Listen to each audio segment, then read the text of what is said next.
Donc, je vous salue au nom du Seigneur Jésus-Christ. Donc, nous sommes toujours sur notre partage sur la vie du bien-aimé David.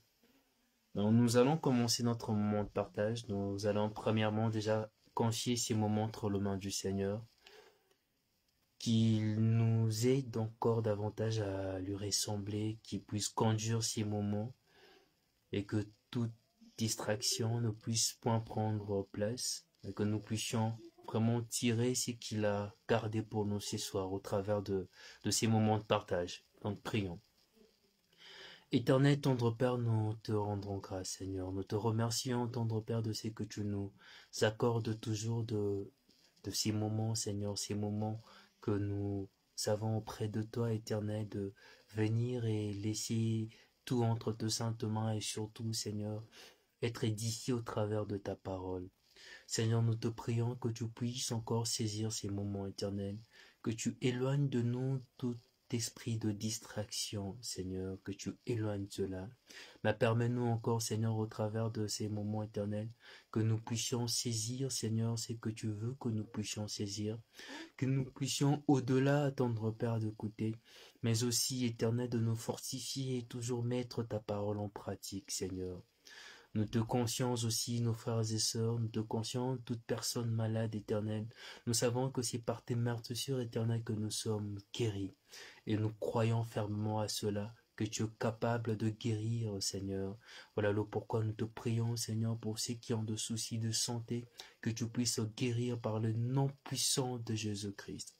Que gloire et louange te soient rendues, que nous avons ainsi prié. Amen. Donc, comme je le disais, nous avançons nous avançons lentement, sûrement et à très grands pas sur notre étude biblique sur la vie du bien-aimé David, le roi David. Et nous avons eu à voir certaines réalités sur la vie du roi David. Toutes ces réalités nous ont aidés ou bien ont mis, on va dire, ont mis devant nous notre marche. Toutes ces réalités c'était comme un miroir que nous avons pu voir sur notre marche avec le Seigneur. L'obéissance du bien-aimé David, comment est-ce qu'il était obéissant envers son Dieu. Et bien sûr aussi, nous avons appris sur ses erreurs. Et jusqu'à présent, on est toujours en train de partager sur le péché horrible qu'il a dû commettre, ces péchés qui a entaché, comme on a pu le dire, son CV, sa marche avec le Seigneur. Et oui, ces péchés que nous sommes toujours à présent en train de voir, et comme le Seigneur a pu bien dire au bien-aimé David, que parce il a désobéi, parce il a fait pécher le nom du Seigneur par ses ennemis, il payera le prix fort concernant ces péchés. Le Seigneur lui a dit que l'épée ne s'éloignera pas de sa famille, et c'est ce que nous avons vu jusqu'à présent. Il a perdu ses enfants. Le Seigneur lui a dit qu'il donnera ses femmes à une autre personne. C'est certainement ce que nous allons aussi voir lorsque Achitophel va conseiller Absalom d'aller prendre les concubines de David. Mais nous avons aussi vu au travers de nos moments euh, quelques personnes qui marchaient avec le bien-aimé David. Le mardi prochain, nous avons longtemps parlé du bien-aimé Itaï. Itaï qui nous a montré cet exemple d'une personne qui est vraiment attachée à son maître, une personne qui ne voit rien d'autre que son maître. Itaï nous a montré vraiment cet exemple, et cet exemple que nous avons pu soulever aussi avec le bien-aimé Pierre, lorsque les autres disciples du Seigneur vont partir, vont fuir le Seigneur, et que le Seigneur va regarder aux 12 et va leur dire, mais pourquoi vous ne partez pas? Et la réponse du bien-aimé Pierre qui pourrait encore dire au Seigneur que nous n'avons nulle part où aller, c'est toi qui as la parole de la vie. Oui, nous sommes attachés au Seigneur parce qu'on a compris. On a compris qu'en dehors du Seigneur Jésus-Christ, nous n'avons pas d'espérance. Nous n'avons pas de vie. Nous pourrions avoir un semblant de vie sur terre, mais l'avenir Mais ce qui en est, en fait, de la vie après la mort, ça sera de tourments, l'éternité de souffrance, d'atroces souffrances. Oui, en Christ, nous avons tout. Nous avons la paix, que ce soit sur terre. Nous avons la joie. Nous, nous avons le salut. Nous avons la vie éternelle en Christ. Et aujourd'hui, nous allons continuer dans notre lecture. Nous allons lire, nous allons prendre du verset, du verset, le chapitre 16, du verset qui va beaucoup plus nous intéresser. Ça sera du verset 5 jusqu'au verset 14. C'est la malédiction d'Iphéméie envers le bien-aimé David. Nous allons faire la lecture et il y a vraiment certaines réalités à tirer là-dessus. Je nous demande vraiment à être juste assez attentif et au cas où il y aura de questions, qu'on n'hésite pas de poser nos questions. Donc je vais faire la lecture. David était arrivé jusqu'à Béchorum et voici il sortit de là un homme de la famille de la maison de Saoul, nommé Shimei, fils de Gera. Il s'avança en prononçant de malédictions, et il jeta de pierres à David, à tout le serviteur du roi David, tandis que tout le peuple et tous les hommes vaillants étaient à la droite et à gauche du roi.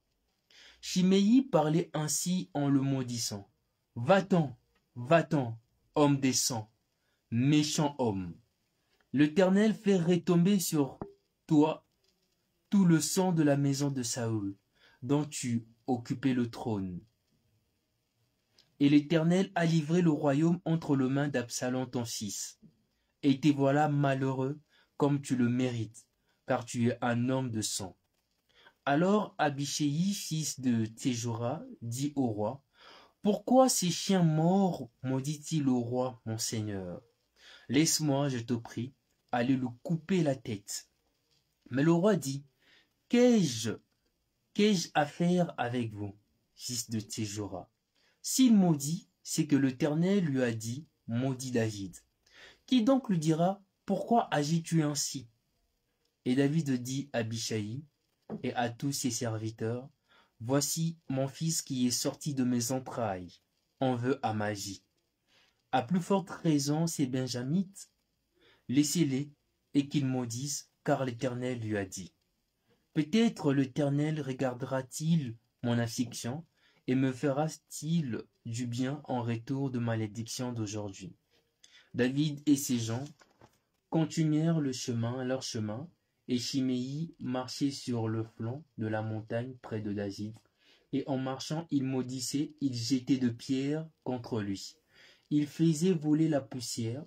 Le roi, tout le peuple qui était avec lui, arrivèrent à Ashifim, et là, ils s'y reposèrent. Donc, dans ces passages, on nous parle toujours de cette fuite du bien-aimé David, qui était recherché par son fils Absalom. Et plus il marchait, il arrivait à Bachorim. Une de personnes de la famille de Saoul, dénommée Shiem, est sorti de la ville pour maudire David. Il accusait David d'avoir tué Saoul, d'avoir pris le pouvoir par le prêt du sang. Il accusait David de bien de choses en fait. À première lecture, c'est que nous pourrions déjà partager. Ça concerne notre attitude face aux accusations injustes. Il est vrai que ça nous arrive très souvent, je ne sais pas pour vous ou bien pour certaines personnes, mais personnellement, je pourrais dire qu'on est presque tous passés par là. Il nous arrive parfois d'être l'objet d'accusations injustes. Nous savons, pour l'avoir déjà expérimenté, combien elles nous révoltent et quelle énergie nous avons à chercher à nous justifier et plus encore à se venger de ces personnes qui nous accusent injustement. C'est peut-être c'est que pouvait ressentir le bien-aimé David. Parce que de quoi est-il accusé ici? D'avoir tué Saoul, d'avoir pris le pouvoir par le prix du sang.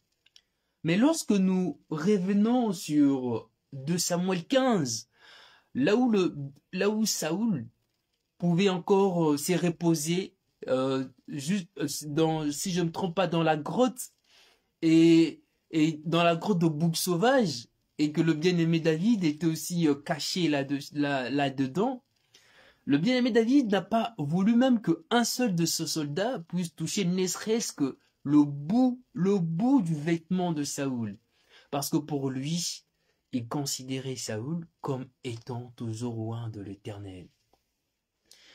Il n'a pas tué Saoul, il n'a pas pris le pouvoir par le prix du sang, mais il est accusé à tort. Il est accusé d'avoir pris le pouvoir par le prix du sang. Mais la réaction du bien-aimé David nous laisse encore avoir cette personne qui reflète encore la nature de Christ. En réagissant avec silence, le bien-aimé David communiait avec les souffrances de Christ. Il communiait avec les souffrances de Christ. Au loin, il pouvait dire comme Christ, pardonne-leur le péché parce qu'ils ne savent pas ce qu'ils font. Au loin, il pouvait encore supporter ces lourds fardeaux que Christ pouvait supporter, injurier, maltraiter. Il n'a pas regardé à toutes les personnes qui maltraitaient, mais avec silence, il continuait à prier. Il s'est remetté au Seigneur. C'est ça l'attitude du bien-aimé David. Injustement accusé, il regarde au modèle parfait. Il regarde au modèle parfait, le modèle de Christ. C'est ces modèles que le Seigneur nous donne, c'est ces modèles que nous aussi nous avons. Qu'est-ce que David fait lorsque l'un de ces soldats lui dit « Laisse-moi mettre la main sur cette personne qui t'accuse, laisse-moi toucher cette personne ». Il qualifie même Shimei comme étant un chien mort. Il dit « Laisse-moi toucher cette personne, laisse-moi mettre la main sur cette personne ». David lui répond et lui dit non. Il dit non, ne le touche pas. En disant non, ne le touche pas, il accepte les insultes. Il accepte ces insultes. Était-il accusé d'être un homme de sang?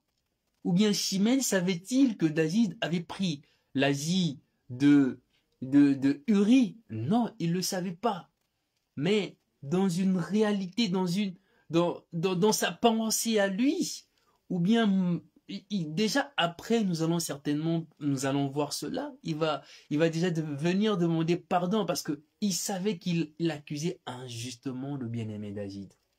Mais c'est l'attitude du bien-aimé David, l'attitude du bien-aimé David qui communie avec Christ. Il regarde, il reflète encore le caractère de son plus grand fils qui est Christ. Ces caractères que le Seigneur nous appelle tous aussi à refléter. Nous allons prendre 1 Pierre 2, du verset 21 jusqu'au verset 23.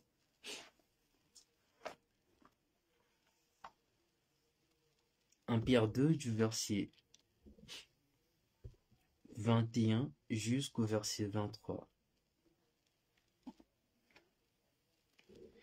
Et c'est à cela que vous avez été appelés, parce que Christ aussi a souffert pour vous, vous laissant un exemple afin que vous suivez ses traces. Lui qui n'a point commis de péché, et dans la bouche duquel il ne s'est point trouvé de fraude.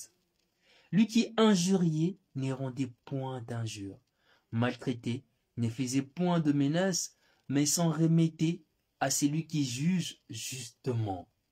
S'en remettait à celui qui juge justement. Oui, comme je peux le dire, David pouvait voir au modèle parfait du Christ, et c'est ces modèles-là que le Seigneur nous appelle.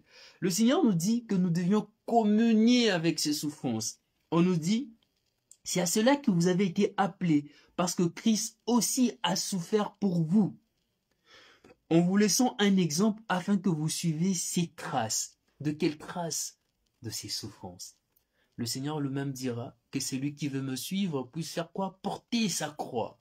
Porter sa croix, ça veut dire accepter, accepter tout ce qui est médisance, accepter tout ce qui est calomnie, accepter les injures et de ne pas nous faire défense.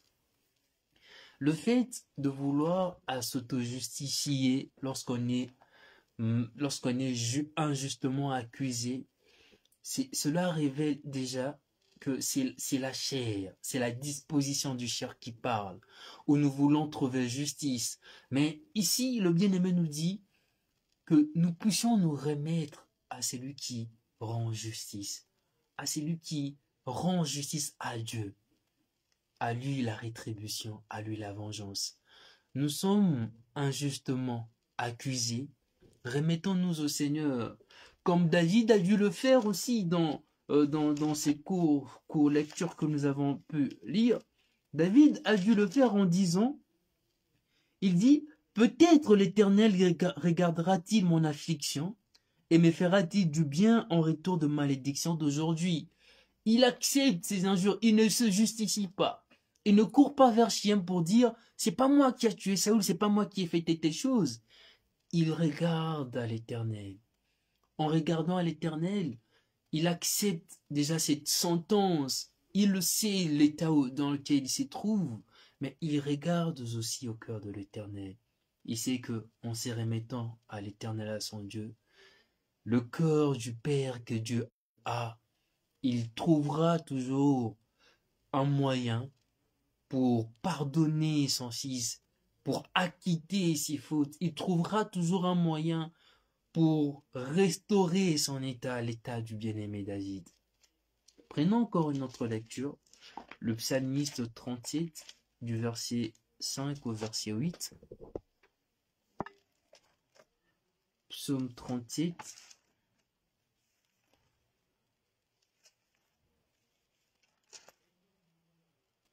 Je lis le nom du Seigneur. Recommande ton sort à l'Éternel, mets en lui ta confiance, et il agira. Il fera paraître ta justice comme la lumière, et ton droit comme le soleil à son midi. Garde le silence devant l'Éternel, et espère en lui. Ne t'irrite pas contre celui qui réussit dans ses voies, contre l'homme qui vient à bout de ses mauvais desseins. Laisse la colère, abandonne la fureur. Ne t'irrite pas, ce serait mal faire. Oui, c'est même dans ces psalmistes où le bien-aimé David détaille encore l'état de son cœur. Il accepte de remettre son sort entre les mains du Seigneur. Il se dit en lui-même que à quoi bon s'irriter? N'est-ce pas Dieu est au courant de malédictions que Shimei est en train de lancer contre David? N'est-ce pas que Dieu, s'il le veut, il agira? Alors, à quoi bon s'irriter? À quoi bon, lorsqu'on est confronté à des accusations, de nous irriter? À quoi bon dire, je suis accusé à tort? À quoi bon se justifier? N'est-ce pas Dieu au courant de cela? N'est-ce pas Dieu voit? Alors, si Dieu voit, pourquoi chercher vengeance? Pourquoi nous-mêmes chercher chercher une marche à se venger contre une certaine personne? Non. Remettons-nous juste aux mains du Seigneur. Il agira. Il agira. Et retenons aussi que Dieu permet aussi que nous puissions passer par certaines situations, surtout les situations des accusations injustes, pour nous apprendre à manifester quelques caractères de Christ. Souffrons pour la justice. Oui, mais cependant, quand nous sommes accusés à tort, c'est aussi bien souvent en raison de notre infidélité que nous avons à passer par la souffrance.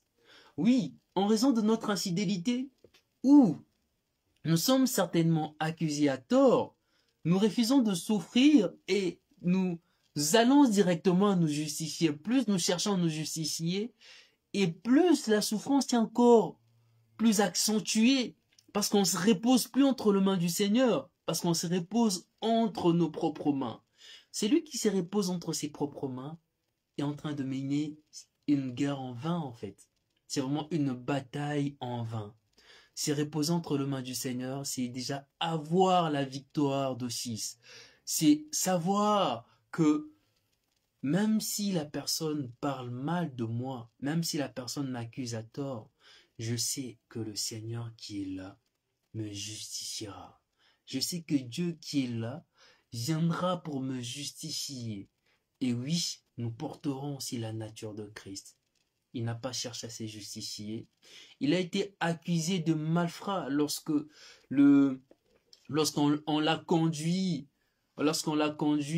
pour chercher lorsqu'on l'a conduit devant Ponce Pilate, si je ne me trompe pas, où on devait choisir entre Christ et le malfaiteur qui devait choisir, qui devait sortir, où toutes les personnes ont dit, mais c'est pas en vain que nous accusons cette personne qui est Christ, parce que c'est un malfaiteur. Il a été accusé de malfaiteur. Pourtant, il n'a jamais été un malfaiteur. Il a été accusé de vouloir détrôner, de vouloir détrôner. Pourtant, il n'a jamais pensé à cela. Il a été accusé de pratiquer de la magie. Pourtant, en lui, il n'y avait point de magie. Il a été accusé de beaucoup de choses. De beaucoup de choses. Et même plus que cela, il a été accusé d'être une personne qui s'associe avec des païens, si on peut dire, lorsqu'il partait, par exemple, jasser, ou encore lorsqu'il recevait Marie Magdala, il a été accusé de beaucoup de choses. Mais l'attitude de Christ nous enseigne, oui. Le plan du Seigneur pour la vie de ses bien-aimés, c'est toujours la souffrance en premier, et après, c'est la gloire. Christ a souffert, et il a certes souffert, mais il s'est pas arrêté de souffrance. Il est assis à la droite du Père. Aujourd'hui, il jouit de toutes les bénédictions, et en plus de jouir de cela, il nous donne aussi toutes les bénédictions possibles. Alors, bien-aimés, acceptons de souffrir pour Christ, parce que nous savons que nous allons jamais souffrir, ça ne sera pas du temps perdu, vais-je dire. Ce ne sera pas du temps perdu. Acceptons de souffrir pour Christ, acceptons de souffrir lorsqu'on est mal, lorsqu'on est accusé à tort, acceptons de ne pas nous justifier, parce qu'au final, nous savons que le Seigneur est là pour nous justifier. Nous allons prendre une autre lecture, Jacques 1, du verset de Jacques 1, du verset 2, verset 4.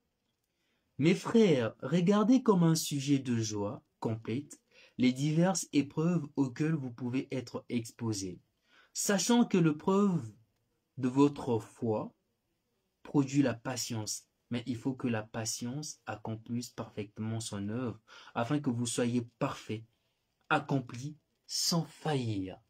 Le bien-aimé Jacques nous demande de regarder juste comme un sujet de joie parfaite. Les épreuves auxquelles les épreuves auxquelles nous passons, qu'on regarde cela comme un sujet de joie parfaite. Car si nous passons par ces épreuves-là, c'est pour devenir des hommes faits, des hommes qui ne vont jamais faillir à quoi que ce soit, pour revêtir la stature parfaite de Christ. La stature parfaite de Christ. Tu es accusé à tort, remets-toi au Seigneur. Tu es accusé à tort, va, prie pour ces personnes, confie ton sort entre les mains du Seigneur. Oui, le bien-aimé David était en parfaite communion avec son fils, avec Christ, lorsqu'il a accepté d'endosser, lorsqu'il a accepté toutes ces accusations. Il n'a pas pris le pouvoir par le prix du sang. Il est accusé par rapport à cela, il a accepté. Et même lorsque l'un de ses vaillants soldats voulait prendre sa main pour frapper Chiméi, il a dit non, ne le fais pas. Ne le fais pas, parce que s'il le fait, peut-être c'est Dieu qui autorise cela. À quoi bon chercher à se justifier? Laissons le Seigneur agir à notre place. La deuxième des choses, en dehors des accusations injustes que nous pourrions voir, ça serait aussi des médisances et de faux bruits. On pourrait dire de la calomnie, entre autres. C'est un mal qu'on trouve très souvent dans les assemblées, mais que nous tenons pas tellement là-dessus. C'est un péché, si on peut dire, que la plupart de gens négligent. La médisance.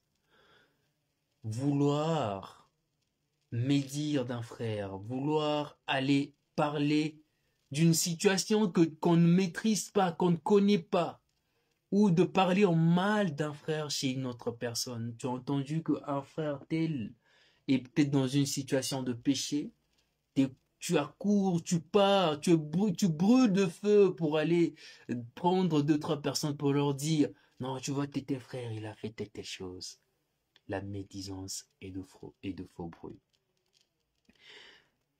Même, certes qu'on est dans un temps de grâce, mais si nous revenons juste à ce que dit la parole et sur la loi, qu'est-ce que la loi de Moïse préconisait concernant la médisance et le faux bruit? Prenons Exode 21 que nous allons lire.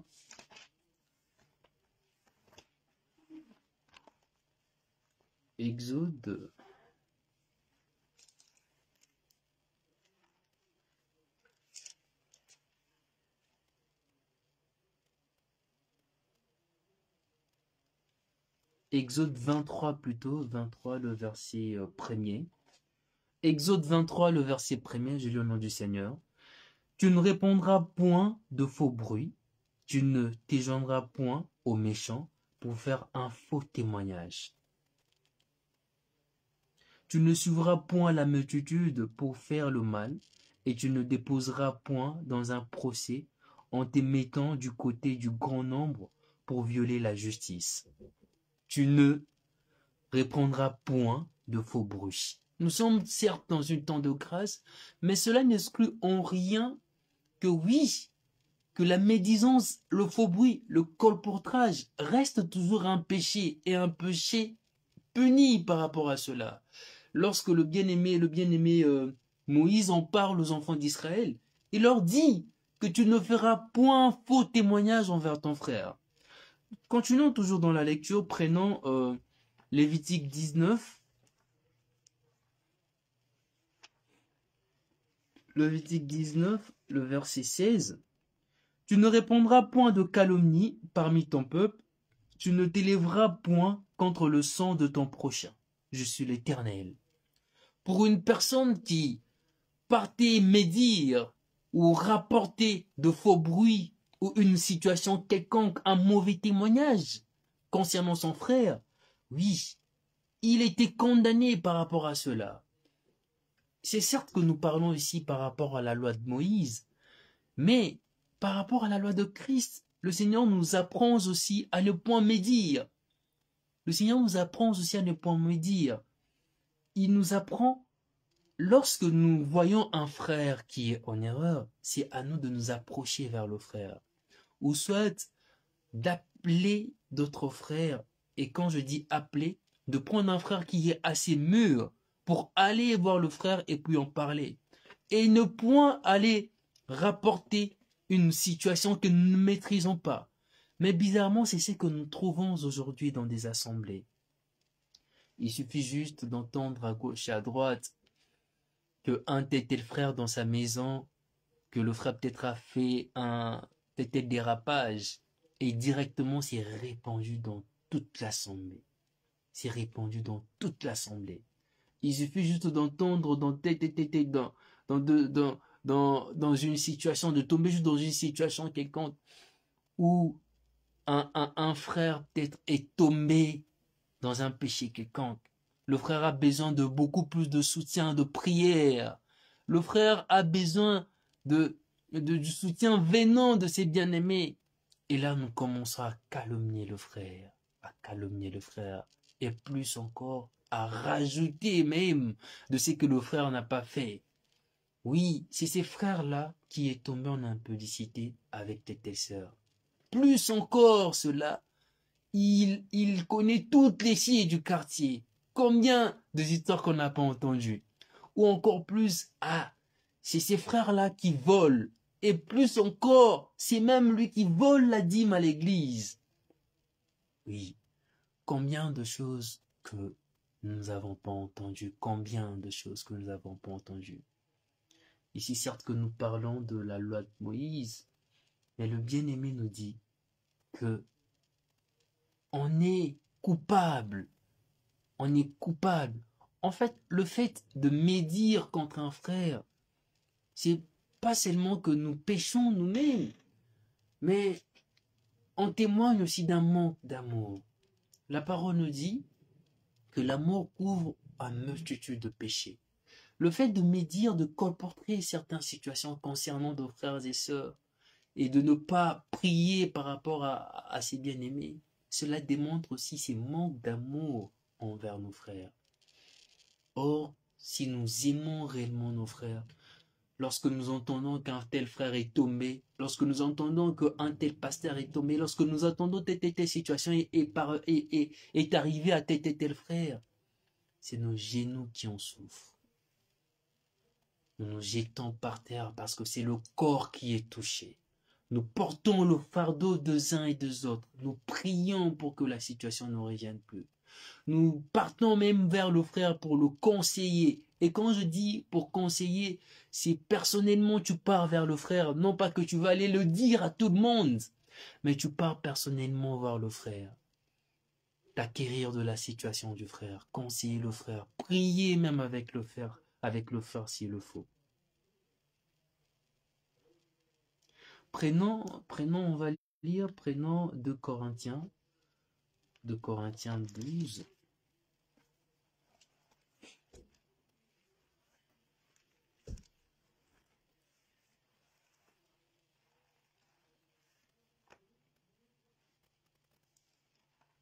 Nous allons lire 2 Corinthiens 12, le verset 20.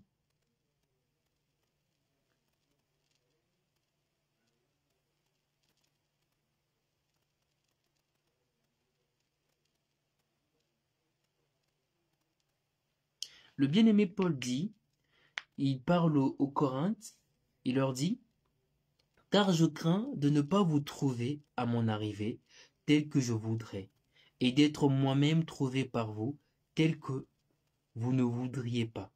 Je crains de trouver de querelles, de la jalousie, des animosités, de rivalité, des médisances, de calomnies, de l'orgueil, des troubles.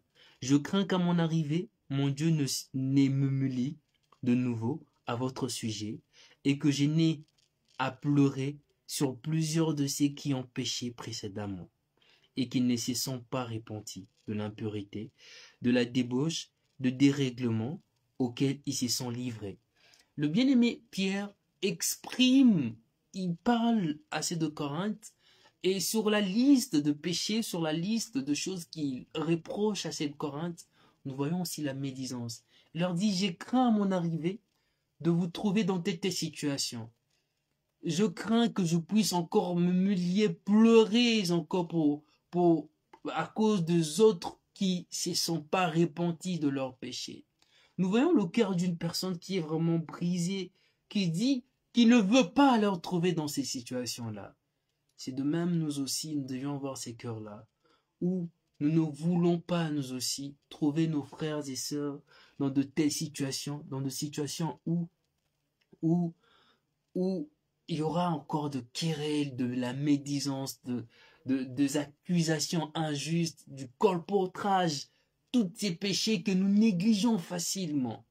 Il est vrai que nous avons tendance à mettre en vue de tous le péché, peut-être, on va dire, de la sexualité, du mensonge, de péché du vol, de péché certains péchés, mais nous oublions qu'il y a de ces péchés que nous devions nous-mêmes aussi corriger, à savoir des accusations injustes, à savoir de faux désirs, à savoir de la médisance, à savoir de mauvais témoignages, mais que nous trouvons aussi facilement dans nos assemblées. Ayons vraiment le cœur du Seigneur.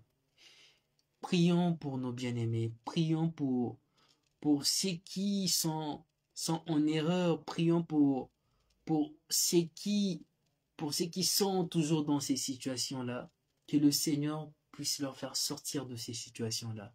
Et si nous-mêmes, nous sommes aussi confrontés à ces situations, si nous-mêmes, nous avons aussi cette démangeaison de vouloir médire, de vouloir colporter, venons vraiment près du Seigneur, humilions-nous. Demandons au Seigneur de nous pardonner, mais plus que cela, de nous donner toutes les forces nécessaires afin que nous ne reviennons pas, que nous ne puissions pas tomber dans de mêmes situations, mais que nous puissions aussi avoir cette attitude de David, qui, en entendant ce que Shimei pouvait dire, il n'a pas cherché à se justifier. En entendant de mauvaises accusations, il n'a pas cherché à se justifier. En entendant tous ces faux témoignages, il n'a pas cherché à se justifier. Tous ces médisances, il n'a pas cherché à se justifier. Il s'est remis à l'Éternel. Il s'est remis à l'Éternel. Il a dit que le Seigneur puisse se saisir de toutes ces malédictions. Si ça ne serait que de voir dans ces malédictions un sujet de bénédiction que le Seigneur pourrait voir à ma personne, qu'il le fasse ainsi. Nous aussi, je nous conseille vraiment, lorsqu'on est confronté aussi dans de telles situations, à nous de nous remettre pleinement au Seigneur, à nous de nous remettre au Seigneur, et de nous dire juste, Seigneur, je te remets la personne que je suis. Que l'on dise, que l'on rapporte de moi, que l'on dise de mauvaises accusations à ma faveur, Seigneur, toi tu connais mon cœur. Tu connais mon cœur, tu connais tout ce qui est dit. Tu connais ma marche. Et c'est toi qui as le dernier mot. Et c'est à toi de juger.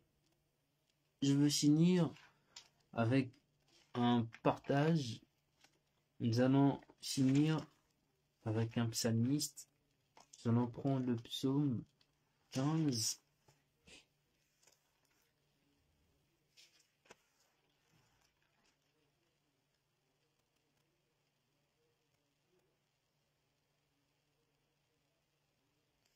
Le psaume 15 du verset 1er jusqu'au verset 3. Psaume de David. Ô Éternel, qui séjournera dans ta tente? Qui demeurera sur ta montagne sainte? C'est lui qui marche dans l'intégrité, qui pratique la justice et qui dit la vérité selon son cœur. Il ne calomnie point avec sa langue, il ne fait point de mal à son semblable, il ne jette point le pauvre sur son prochain. Il garde avec dédain celui qui est méprisable, mais il honore ceux qui craignent l'Éternel. Il ne s'y rétracte point s'il fait un serment à son préjudice. Nous allons juste lire le tout. Il n'exige point d'intérêt de son argent. Il n'accepte point de don contre l'innocence, contre l'innocent. Celui qui s'est conduit ainsi ne chancera jamais. Le bien-aimé David dit, Ô Éternel, qui séjournera dans ta tente, qui demeurera sur ta montagne sainte?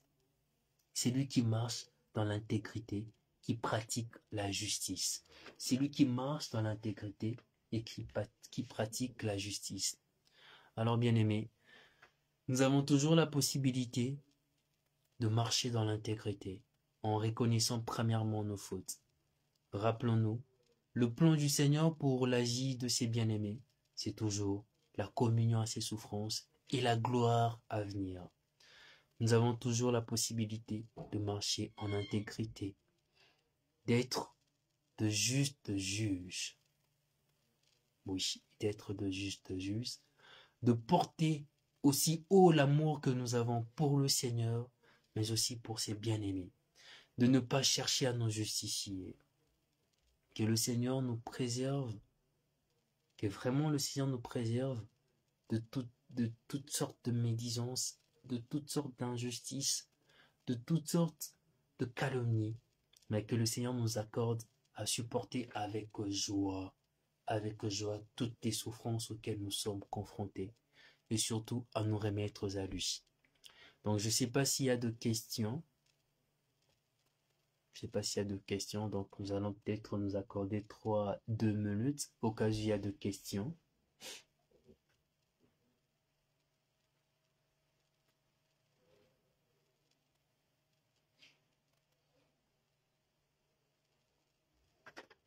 Je vais juste voir si on ne me fait pas signe, s'il y a de questions.